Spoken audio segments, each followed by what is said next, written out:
Hello, Hello, I'm Alex. I'm Val. We're here to talk about The Sopranos, as per usual. University. Written by a huge team of people. A lot of people. Well, actually, the teleplay is only by Terrence Winter and Salvatore Stabile. But the story is basically everyone who's survived the writer's room of The Sopranos. Yeah, in a series of weird ampersands. Yeah, David Chase, ampersand. Terrence Winter, ampersand. Todd Kessler, and Robin Green, ampersand. Mitchell Burgess. I mean, a lot. Basically all the writers who have lasted to season 3, who are like major contributors to the show, seem to be involved in the story. So that is like an interesting first thing to take away. You're watching the credits and it's presented in a different way. Yeah. Typically we just see who the writer is. Now we're getting who wrote the teleplay. And the story seems to have been a collaboration between all these major players who were writing this show. It really stood out. I was like, there's a different font. Like, what's going on here? Yeah. Also, I mean, again, like, we don't see David Chase's name showing up that often in terms of writer or director. Typically, it's a rather prominent episode. And in this one, and we're seeing it again, even if it is just as part of the story.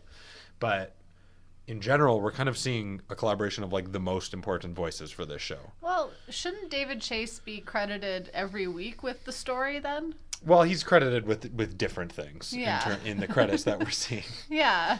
Right. I mean, I think I just don't know why the concept of the show is his. Yeah. This story, I think, must have been a collaboration between all these players. And then the teleplay was actually written by Terrence Winter and Salvatore Stabile.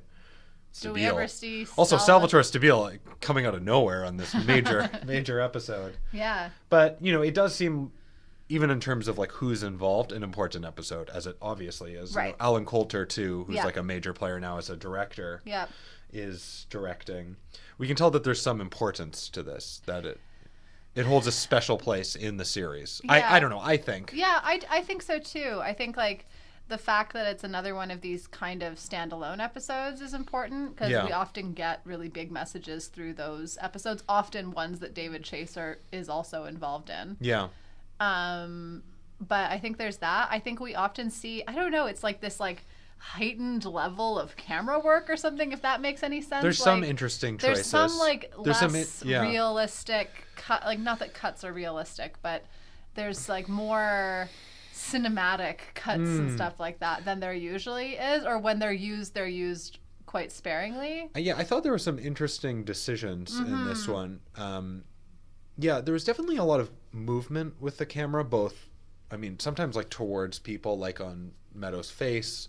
I think, I don't know, she's in her room, but also, there's other things like movement of the camera, like, from like looking down to kind of coming to Tony's level after he comes out and sees Tracy. Yeah. There's, like the edits, like you said, there's definitely, I think, a lot of intentional editing in this episode that's kind of proving a point. Sometimes like really over your head. But it's happening. Not over your head. What's that looking for? Like hitting you in the face. Hitting you over the head? Yeah, both of those. With a hammer? Like a mixed metaphor there. Right. We like those. Yeah. But they like those in this show. But also like I think the edits, some are quite clear, I think, in terms of connecting two characters, but it seems to be happening with such regularity throughout this episode. I think that the editing is a really kind of a window into some relationships that they want to bring our attention to. Yeah. And there definitely are relationships. We have basically these like 3 young girls who are all the same age. I mean, is Meadow maybe 19 and not 20? Sure. But they're all roughly the same age. Yeah. And we have them experiencing these vastly different kind of like life experiences. Yeah. In an overlapping way. And also experiencing things that come up within their lives in different ways based on their privilege and where they are in life. Mm-hmm. No, absolutely. And I think like a lot to do, I mean, less so maybe with Caitlin, although she's the lesser of these 3 women who are featured in the episode, I guess. But a lot to do with like their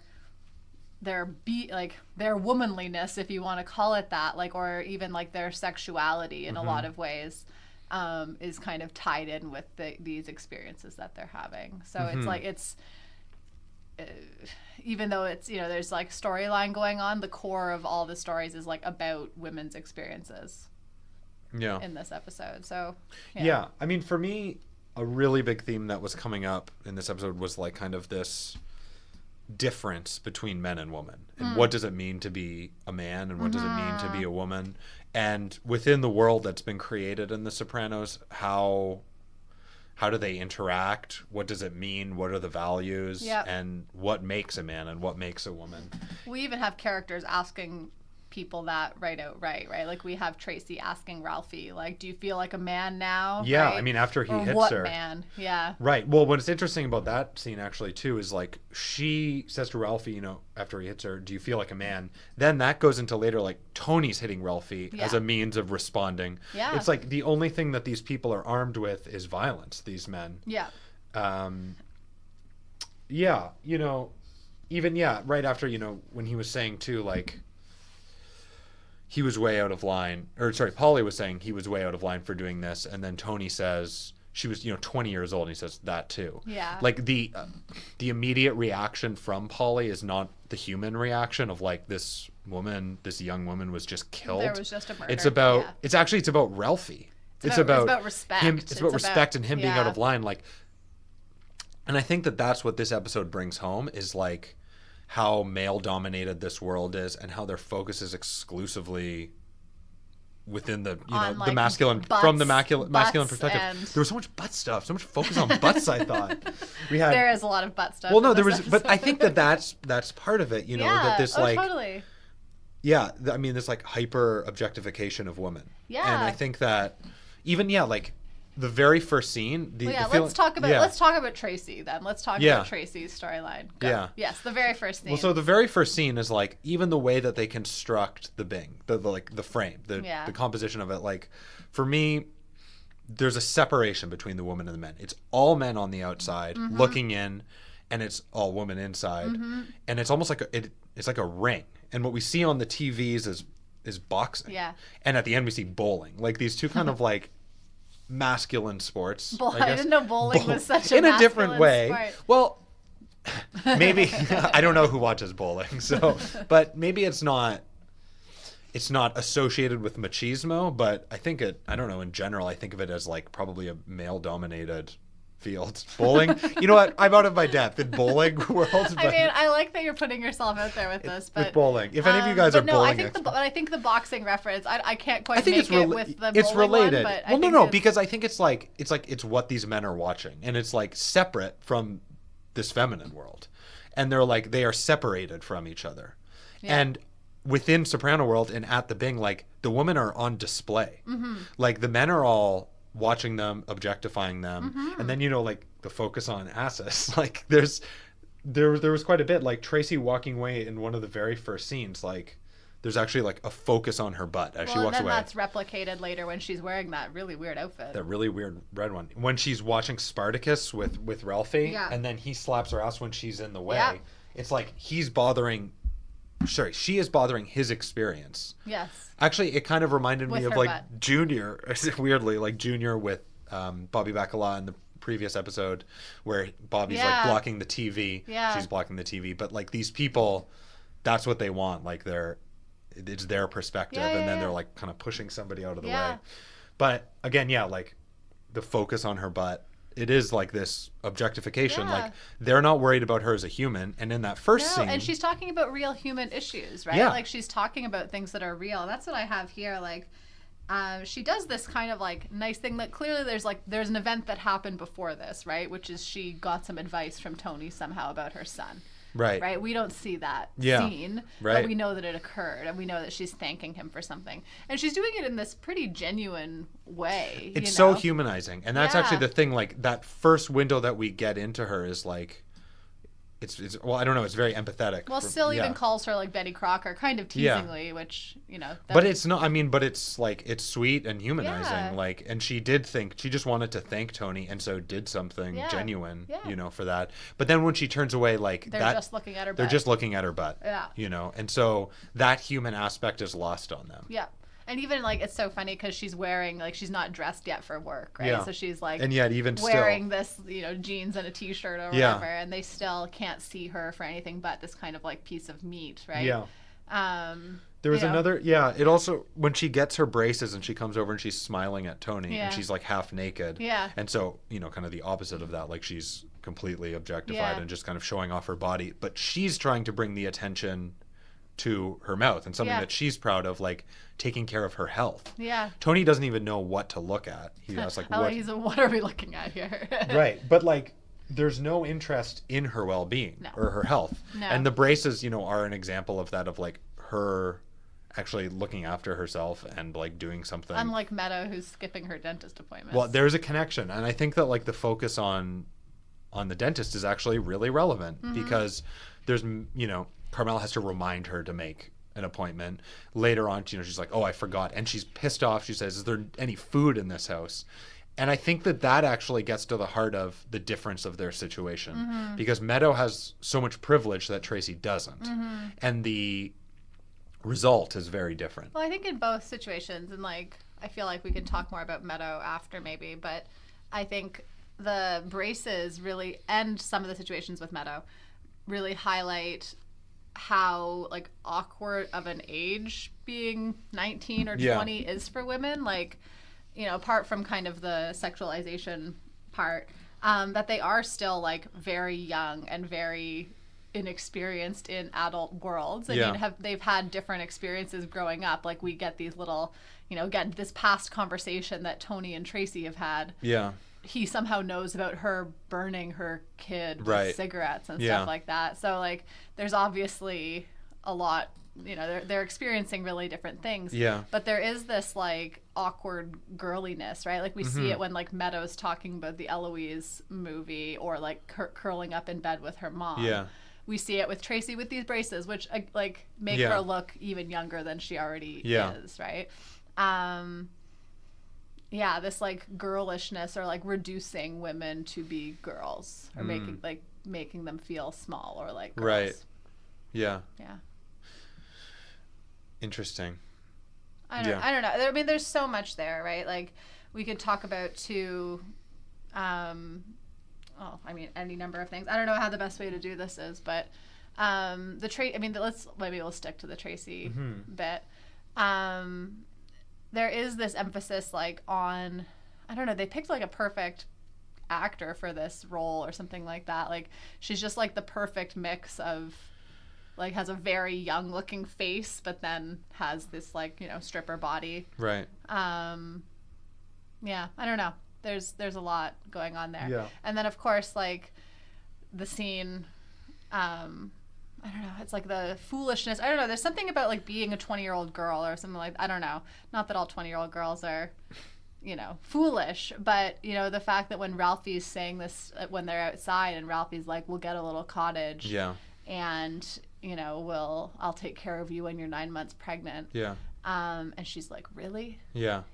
And he's like, yeah. And then he turns on her. Yeah. Like she still, I don't know, she's still hopeful in the world, even though she's experienced some really rough stuff, obviously. Whereas Meadow, it's funny, like Meadow gets called cynical, but Meadow's like the least cynical person. And it's, you know. That's an interesting scene because I was reflecting on that and I can't really think of an example of her being negative or cynical in this episode. So it kind of seems like bullshit from Noah. Oh, well, we'll talk. We'll get there. Don't worry. I know your Noah feelings on Noah Tannenbaum. That's interesting, though, what you were talking about, too, with that scene between Tracy and Ralphie. Because even in that, like, when he's talking, he talks about, like, if it's a boy, we'll name it after me, and if it's a girl, after you. And then it turns into this, like, again, sexualized, kind of fucked up perspective of, like, who she would become as a woman. Yeah. And I think that, again, that's, like, representing where these men are coming from in this family and the way that they see women and the way that they see men and the fact that like he would even only think about like respect if it was a boy and if it's a woman then it's like her. So it's a window into the depravity and and the sexism of a character like Ralphie. Totally.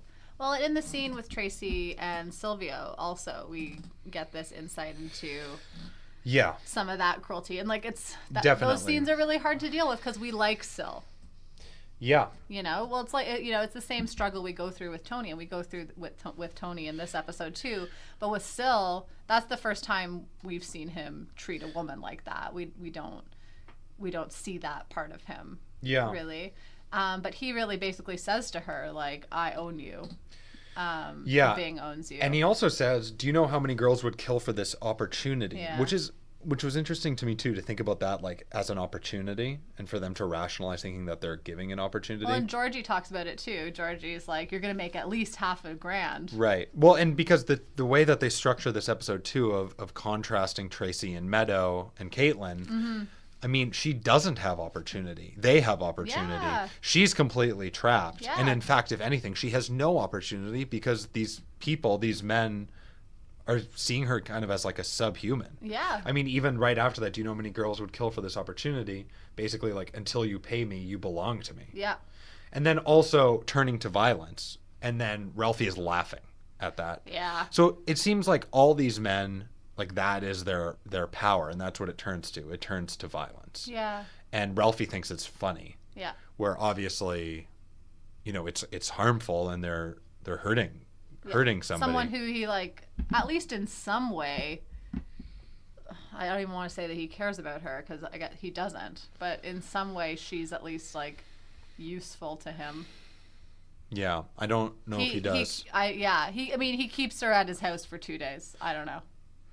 Yeah. That's the most I can say about that. I don't. Well, oh, you mean Ralphie? Yeah. I don't know if Ralphie cares about her at all. I think he's just completely using her. Yeah. I think that this episode, there's one line that actually got me thinking a little bit. Caitlin actually has a bit of a throwaway line, but when she's talking about the movie, I think Freaks, but maybe it was later. But she's saying, why is it that other people's pain is a source of amusement? Yeah. And that had me just kind of reflecting on what we see in this episode and this series on the whole, because I think the average viewer is drawn to a lot of television for its violence, and I think that this show challenges that. And it's interesting because as violent as this show gets, and this episode and the 2 episodes before are extremely violent. I think they are raising the ante. Totally. And I think that they're really confronting, especially with violence against women, I guess. Yeah. It's not violent. It's not mob violence. Well, there was another toothpick. No, I know. Yeah. No, I know. But I'm saying like this and Employee of the Month. Definitely. Yeah. And I mean, Employee of the Month was like outside of the mob, but I think there's an aspect of, you are watching this, you're attached to these characters, you love these characters even maybe, but like how and why? What does that say about us? Because they're raising the stakes, and the impact of their lifestyle and their beliefs and their actions is really starting to become painfully obvious. Yeah, well, and it's like you can equate it to a strip club, or at least this strip club where women aren't as empowered as sex workers can be. But in this, like, it is kind of like their pain for the amusement of others as well, right? Yeah. Like, there's ethical strip clubs out there, I know, but in this case, this is not one of them. I don't feel like these women are empowered in their choices necessarily. No. At least Tracy. Yeah. But it's the same thing, right? It's like you're watching that and you have to know, like, you see, that even Georgie, who again is kind of like one of these characters who we think is relatively harmless, right? He's making all these girls pay him $50 and give him a BJ later on, and using them also, right? Yeah. Like, everybody's using them. Yeah, in terms of like the power dynamic, these women are really at the bottom of this, pyramid or whatever, or this hierarchy. And it's being manipulated by these characters for their own ends. Yeah. Yeah, this scene with Tracy is like probably one of the hardest scenes to watch in this series, I would say. I would say so. If not, maybe even 5. The hardest, yeah. I think. Yeah. Yeah. I feel like it might be. Yeah, and their scenes with Tony are really interesting. He's such a lesser character in this episode, which is fascinating. Maybe even more so than any other episode to this point that I can think of. Yeah. And in fact, the only aspects of his character that are developed are rather humanizing. Like, he is genuinely affected by what happens to Tracy. And in fact, it's almost like a counterpoint to everybody else. So as much as they may be challenging us to say, like, how can you love this world and these people and the mob, they also kind of complicate the character of Tony Soprano because he has empathy. Yeah.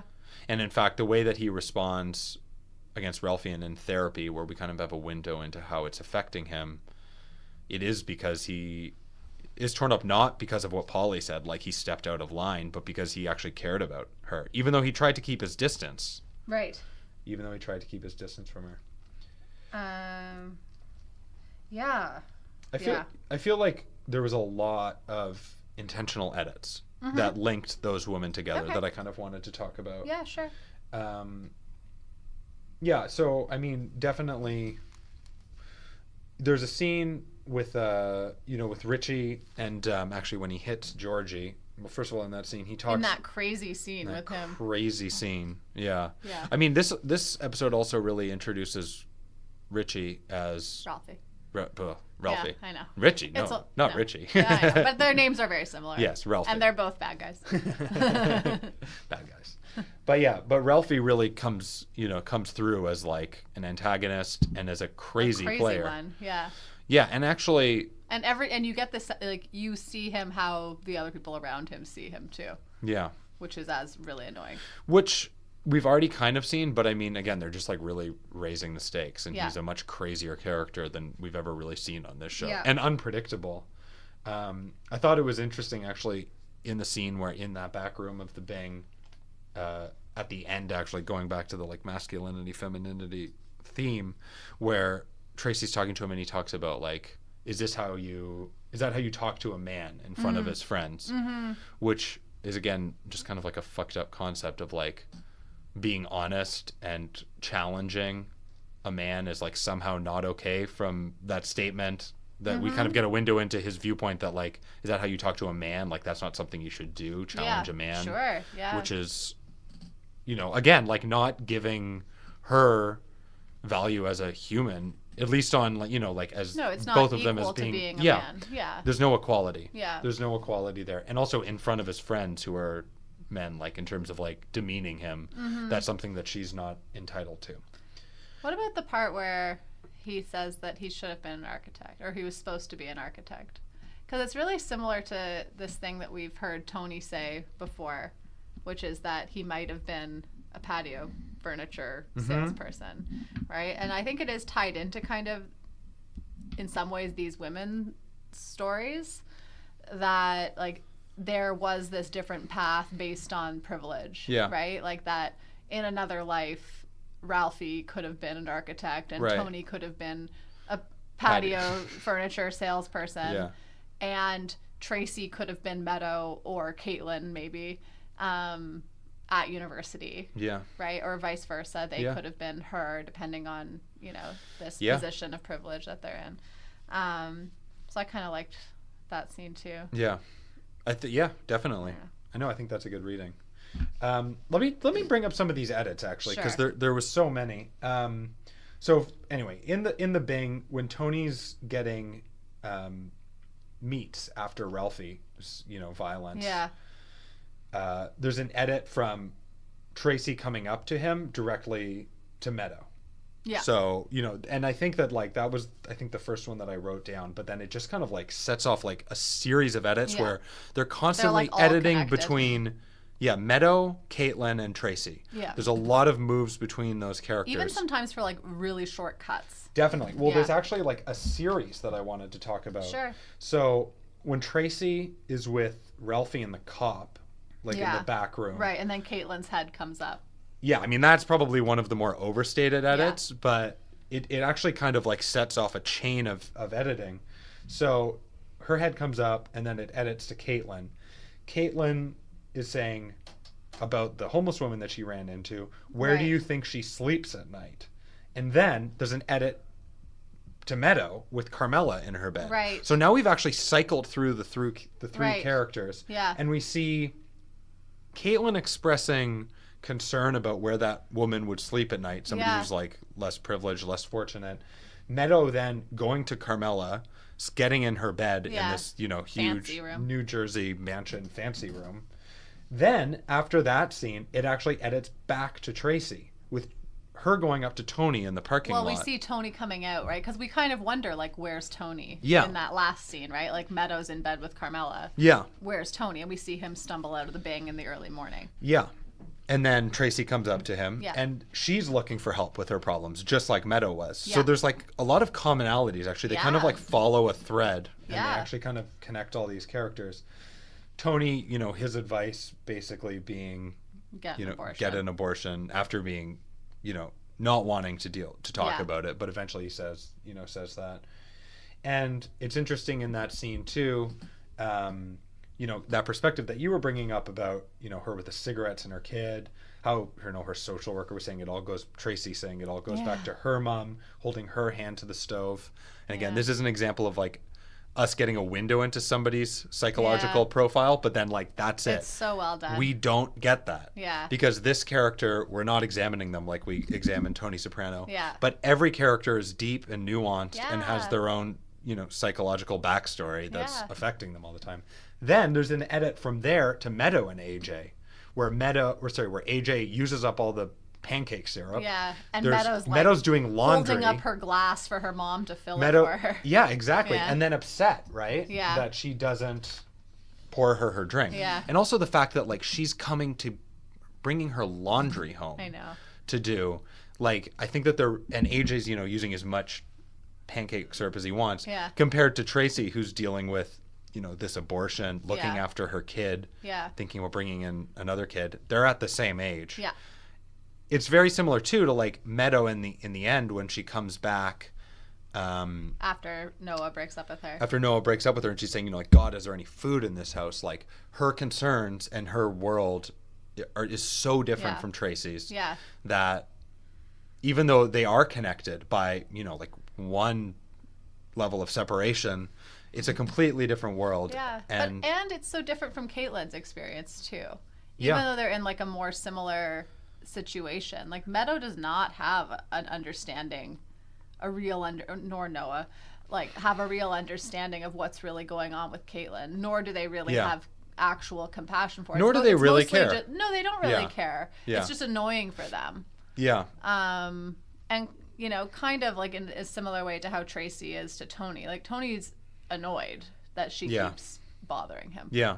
You know, so yeah, no, I think it's like it really, those edits. I was noticing that too. Those edits really highlight that. Yeah. And especially like that sequence. Yeah. I mean, that's strong. No, it like comes full circle, kind of. It's really Yeah, and those characters are definitely all linked kind of in this web. Yeah. Also, actually, there was an interesting scene where Meadow, talking about her, you know, having the privilege and the experience of just kind of like getting this food at home, her opening the fridge, and we actually clearly see some orange juice, which we've talked about in previous episodes, Yeah. coming from Godfather representing death, and Yeah. actually often representing death in this show too. And the fact that she doesn't choose that, even though she it's chooses clearly apple in the juice. shot, she chooses Snapple. Oh, right. And Tony's also drinking. As does Tony, Snapple. which is a very sugary drink, going to the dentist theme. But anyway, I digress. I don't know. I don't know if they were thinking that deeply, but Snapple. It's important. I think, though, that they are thinking about her, like, missing death. And that her privilege. No, absolutely. Yeah, allowing her to avoid something like that. Whereas Having choices. Tracy's position, having the choice to choose something. I mean, it's subtle. I don't know. I mean, it's there, but I was saying I wasn't sure about the dentist thing. But no. But the way that they use symbols, and particularly oranges in this show, Yeah. I actually think that. Yeah, is no, I something. think that's a great reading of it as well. Yeah. Is there anything else we want to talk about with Meadow? Maybe like, since we've been kind of going back and forth, there's some really interesting stuff with her. Yeah. The one scene that I was thinking about, because we mentioned at the beginning about there's some scenes where there's like some different camera work going on. Yeah. There's one scene where she comes back to her room. And there's actually like Dogma style, where it's actually like handheld. Yeah, and we just don't really see that. And it's, you know, like, or sometimes we see it and it's like to indicate a character's point of view, but it's not really like a character's point of view in this sequence. Or maybe, no, because it's kind of like following Meadow. Like, it's like, It's unstable. It's for unstable, sure. and it's following her around the room, kind of. So that was interesting. Well, I think that she is getting upset with Caitlin. And she's, you know, I don't know, she is kind of starting to crack. I mean, it's not taking that much to crack her. Because these are essentially narcissistic characters who lack empathy. Mm-hmm. Her and Noah, I mean, they are not. There's words, you know, there's a statement of we should look out for her. You know, Noah in particular, he's a smooth talker, but when it actually comes to it, they don't do anything. Well, when it actually comes to it, Meadow says that they should find her a man, and Noah says they should take her out and get her drunk. Yeah. Which are both not good solutions. I mean, they are 20, so that does sound like the kind of solution a 20-year-old would have. But you like when you see someone pulling their hair out, you have to realize that it's worse than that. Yeah. And like having these breakdowns. Yeah. It's not like.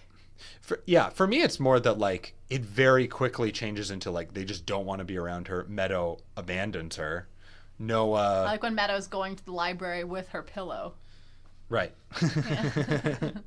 Noah is just, I mean, you know, getting to the point where he's talking to you know what? Says, like, Noah is the worst of all the characters. He is.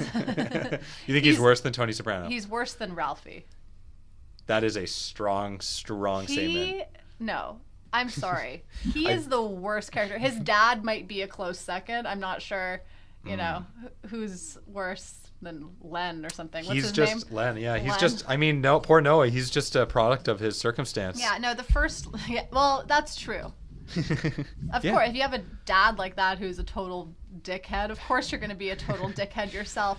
Like, I don't know who Ralphie's dad was, but he was probably a dickhead too. I would imagine.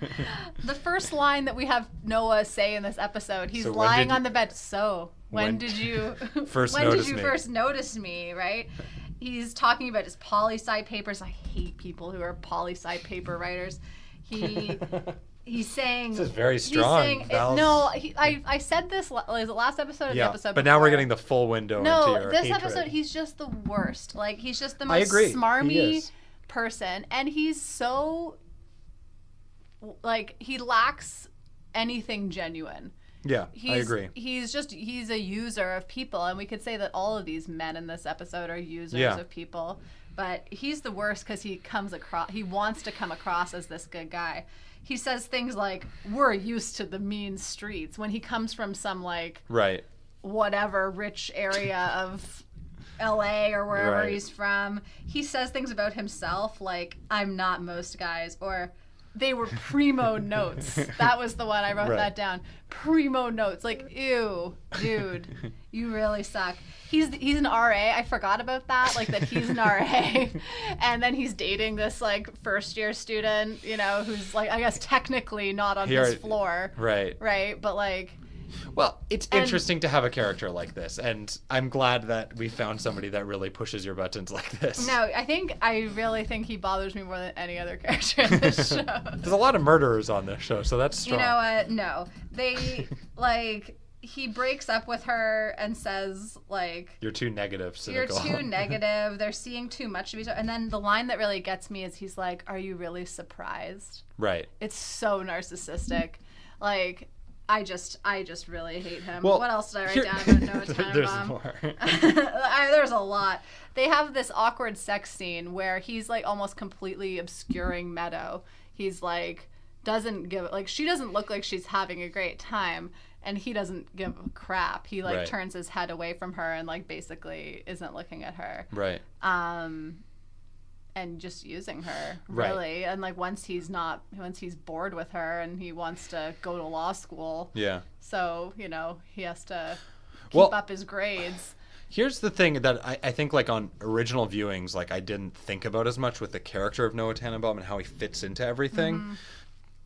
Is that, I mean, in some ways he's exhibiting some of the same characteristics as Tony, as some of the other main men that we've seen in the show so far. And he's very manipulative. It's a different kind of person. Yeah. He comes from a different area of society. Yeah. And yet he's still manipulating people. He still lacks empathy. Yeah. He's still doing things to benefit himself. Yeah. And there's a lot of commonalities between him and Tony.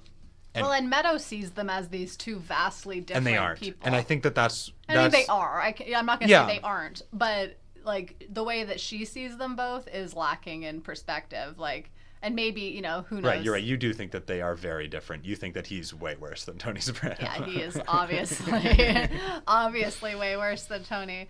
Well, we see Tony exhibit more empathy in this episode than we see Noah Tannenbaum exhibit in this episode. Yeah, again, complicating our views of characters. I love how they do that. It makes you question everything. And also, like, in this episode that I think really is about, like, the masculine and feminine domains, too, like... I mean, it does not reflect well upon the men in this world. Yeah. Because none of them actually really interact with women as equals. As people. Or as people. Yeah. I mean, there's always some level of manipulation. Yeah. Or some level of just like overt control. Yeah. Power. And there's never just like an equal distribution of power, or at least, or even like recognition of equality and, you know, the fact that everybody's human. Yeah. There is like a weird separation, and the men kind of always have the upper hand. Yeah. Often through their own means of manipulating situations to do so.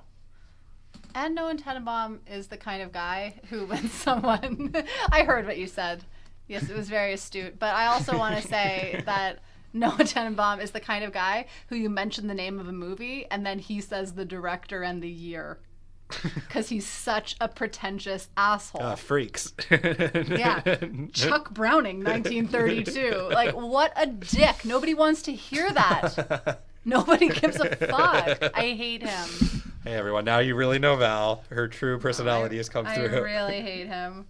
And yeah, like, you know, get her drunk. I don't know. He sucks. I don't want to talk about him anymore. Okay, we can move on. I want to also mention, just because we only get one little glimpse of AJ, or two little glimpses of AJ, but he also says that Gladiator is so fat. Like the PH kind of fat. Well, there's something there. When AJ is calling Gladiator fat to Ralphie. Yeah. I love that. There is a connection between AJ and Ralphie that we actually don't see. Like, Ralphie is missing that human connection to a lot of other characters in this world, and yet him and AJ get along like very well. Yeah, they like the because same Ralphie things. is an adolescent child man. Yeah, like he is not an adult. In fact, the women are the one who actually have to in the show are the one who actually have to deal with adult situations and consequences. Yeah, the men just end up being violent and and dominating. Totally. You know, and I think that. It's just like it's kind of fucked up that in this world the power structure, the people who are in control are actually these like non-grown-ups. Yeah. Who don't confront anything. Well, you see it like in that scene where Ralphie comes into the Bing and he's like swinging this train around, right? Like he's just acting so childish and crazy. Yeah. But, you know, even his like obsession with Gladiator versus that other Spartacus that they're showing later on. Right. Like he needs this like highly stimulating Hollywood. Right. Well, not that Spartacus wasn't Hollywood, but like this like gory, you know, more whatever. You know, no, epic I know what you mean. kind of movie. I can't really put words it's to more it. Sensationalized. Yeah, exactly. Which is very like adolescent like, right? Like the failure to appreciate anything that's kind of more subdued or complicated. Right. Yeah. Anyways, but he and AJ like each other, so that's good. Yeah. Jackie Jr. does not like Ralphie. Well. But he's also a shitty guy. Like, it doesn't really mean anything. Like, they're, like, I don't know. It's like, even, like, they're all just crappy. Like, they're all, for example, in that scene again, in the Bing, everyone's, like, shocked by Ralphie's behavior. But they're all doing the same stuff all the time. Like, they're all, like, looking at him like he's crazy. They're always being idiots. He's like, an exaggerated version of them. Yeah. But they all engage in violence. And they all engage in sexism. Well, and like you said, like, when Polly's, like, you know, that crossed the line or whatever. Yeah. Like, they're just all obsessed with their own macho kind of existence. And even in the face of this woman dying. Yeah, like a dead person lying there. Yeah. And that's all they can really grapple with. Yeah. It's really childish. Yeah.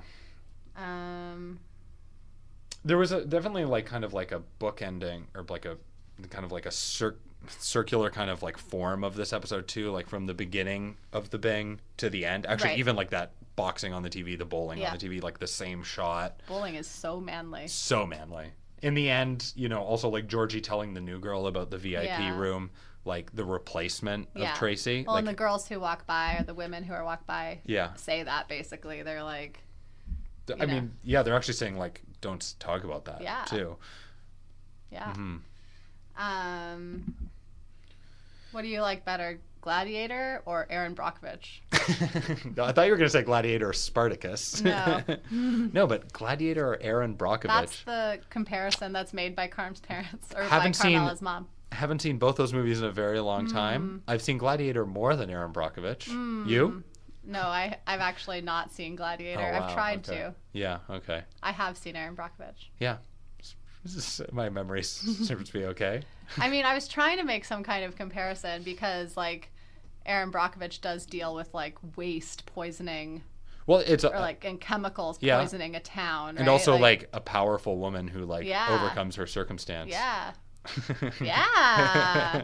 Good. Interesting. We figured it out. Coming from Carmela's mother too, who's like more outside of this world than almost any of the characters that you know we see. Yeah. Actually, Carm's parents are actually like the most detached from the mob. But of regular. Yeah, but Carmela's father is he doesn't want to say that he liked Aaron Brockovich more than Gladiator. Right. In front of these other men. Yeah. And she was like, yeah, you did. You told me you liked it. Right? Outing him. Is that how you talk to a man? No. How about, well, there was actually, I think there was some interesting, I think maybe there was something with Meadow talking to Len too, like the scene where Len is asking about what her father does and saying that, you know, he's an environmental cleanup. Yeah. And then him saying like, you know, medical supplies. Yeah. And then like sort of, you know, like her fitting into this world is an interesting thing too. Like, because we've seen Meadow in previous episodes, like actually kind of stand proud of where she comes from a few times, you know, saying like, if people don't get it, fuck them. Yeah. You know, and actually like understanding some of the principles of her family. And the question for Meadow, I think, is like, who will she be? Where will she end up? Yeah. In what kind of... Is she a Noah Tannenbaum? Is she a Noah Tannenbaum? And she's like drawn to somebody who is as much of a jerk he is, as we've got this from you. She is drawn to him, and I guess like there is an aspect of like, you know, being drawn to that world too. Yeah, well, it's not that, but it's at its core, it's not that different. And I think that this show is kind of trying to make that point that there are dark sides to all these, you know, social kind of organizations. Yeah. What's the movie that they go to see? Dementia 13? I do not know about Dementia 13. I cannot talk about that. I wrote it down because I've never heard of it before. Freaks has the famous Google Gabble scene at the end. I can talk about that, but that's okay. Chet Browning, 1932. Chet Browning, 1932. Okay, the one thing about this episode, I think, is that this is another episode like Employee of the Month. When I reflect on this episode, and I think when most people reflect on it, the thing that comes to mind is that death. One scene of Tracy's death. And that really like overpowers this episode and maybe even the series. Like it's a pivotal moment, just as Employee of the Month was. Both scenes, yeah. And I've actually even talked to some people who think even Another Toothpick, the last episode with Bobby Bacala Sr., is like one of the more like... It's like visceral. Kind of... just kind of like difficult scenes. So all of these episodes, and as we talk about this, like we're talking about a lot of the minutiae and the details and the connections, but we're also kind of just like glossing over the fact that there's just such an emotional gut punch from this episode. Yeah.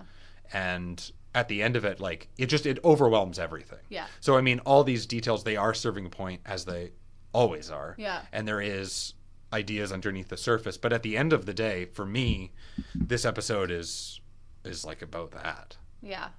And it's very powerful. It's a turning point in this series. Yeah. Like I agree. Like I said, I think I said it in our last episode or maybe the one before, like these 3 episodes, Employee of the Month, Another Toothpick, and then this kind of standalone, but I really do see it as part of this trilogy with University. Yeah. There's something about those 3 that something about the show is very different after these 3 Yeah. episodes. Like there's kind of a turn, or we understand characters, we see characters more clearly, or I don't know quite what it is, but it really, for me, like is a marker of a turn in the series. Yeah. It's also like a deeper window into the depravity of these people. Yeah. Yeah. It's a total gut punch. Yeah. Yeah. Well, that's... But a good one. Not really. I mean, it's a great episode. Define good. It is it's a powerful episode. It is a powerful episode. And a well-written and a well-produced and a well-filmed. Yeah, definitely. It's a good... and conceptualized episode. It's a good gut punch. Yeah. That's what I said. Exactly what you said. I'm agreeing. Mm-hmm. Well, thank you for listening. We'll be back. We're making our way through season 3. Yes, we are a little bit behind on our podcast We're because starting to cut it to the wire. We're getting close to the dates, but we're gonna truck along. I don't even think that's even a mixed metaphor. I think that's just a disaster. Yeah, of a sentence, but it's good. We'll be making our Mondays and Thursdays. Yeah. And we'll be back soon. And then we'll be playing Red Dead Redemption in the meantime. Oh God. Okay, bye.